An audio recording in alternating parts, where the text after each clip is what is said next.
À Monsieur Patrice Martin-Lalande pour le groupe UMP pour 5 minutes.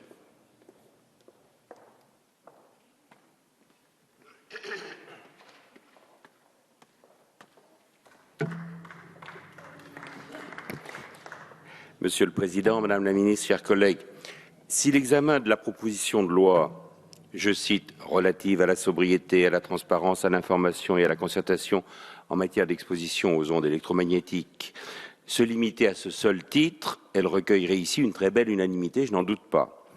Ayant proposé dans notre débat du 5 février 2009 de réunir un Grenelle des antennes, je me réjouis du travail accompli par le COPIC, sous l'autorité notamment du président François Brottes.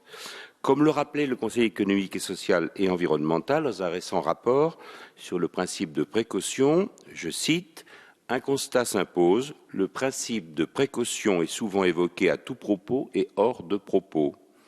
Il ne s'agit pas d'un principe d'abstention exigeant la preuve de l'innocuité comme préalable à toute autorisation. Il se distingue des principes de prévention et de prudence qui portent uniquement sur les risques avérés. » Fin de citation. En l'état actuel des connaissances scientifiques, le seul effet connu est l'échauffement par absorption. Il n'y a pas de risque avéré de radiofréquence en dessous des seuils réglementaires. Les antennes relais émettent des radiofréquences 10 000 à 100 000 fois moins élevées que celles engendrées par le téléphone portable lui-même pendant une conversation. Les principales mesures à prendre concernent donc les téléphones portables. Dans son édition de janvier dernier, l'excellente revue Que choisir considère que la disposition de la présente proposition de loi qui vise, entre autres, à proscrire le Wi-Fi dans les crèches et garderies, voire les écoles maternelles, est, je cite toujours, dépourvue de base scientifique. Cette mesure de précaution, entre guillemets l'expression, est redoutable. D'une part, elle aura un coût pour la collectivité. Même s'il est faible unitairement, il faut le multiplier par quelques 50 000 établissements concernés.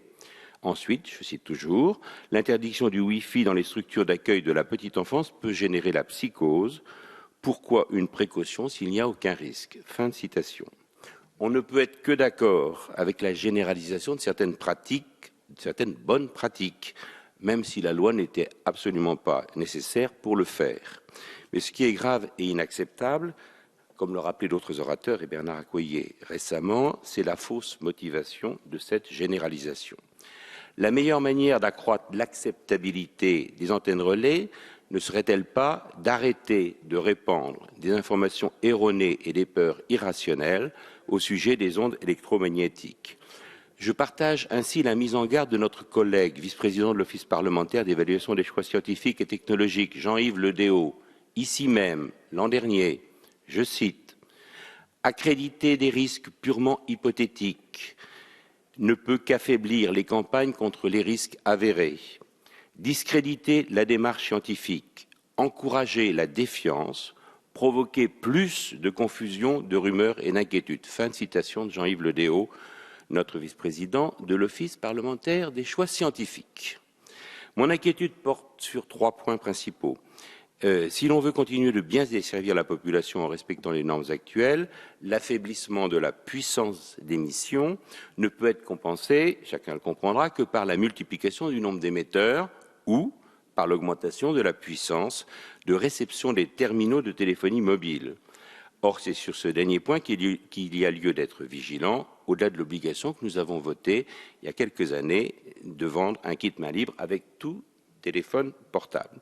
Deuxième préoccupation, rendre plus difficile et donc plus coûteux, sans justification sanitaire scientifiquement établie, l'accès à la 4G, au Wi-Fi et autres technologies radio pénalisera les zones les moins denses de notre territoire pour l'accès au très haut débit. Et cela remettra en cause, paradoxalement, la feuille de route numérique, Madame la Ministre, pourtant définie par le gouvernement en février 2013. Qui faut-il croire ? Il ne faut pas encore alourdir la charge de nos opérateurs qui doivent investir pour construire la France numérique de demain, malgré un contexte économique très défavorable.